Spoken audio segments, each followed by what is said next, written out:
హీరోలు అరెస్ట్ చేయడం, జైల్లో పంపించడం, ఇవన్నీ ఎట్లా చూస్తున్నారు? గోటితో పోయేదాన్ని గొడవలు చేయడం వెరీ సింపుల్. నేను థియేటర్కి ఎందుకు వెళ్ళానంటే వాళ్ళు ఫిల్మ్ ఎక్స్పీరియన్స్ని పాడు చేయడం ఎందుకు నేను basic from heroes perspective I can say నేను ఎందుకు థియేటర్కి వెళ్ళాలనుకుంటానంటే how I'm being tested. Film బాగాలేకపోతే తిడతారు, ఫిల్మ్ బాగున్నప్పుడు I want to feel the appreciation.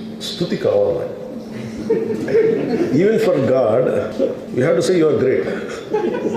No matter you give them 1,000 crores, 100 crores, it doesn't matter. That appreciation is very వెలకట్లేదు. Maybe it's much awaited for me. Maybe he worked for 3 years. పోలీసుని ఎందుకు తప్పు పట్టలేనంటే sometimes we have to listen to police. అది ఎక్కడ ఒకసారి నాకు వినిపించలేదు. Maybe it could be true.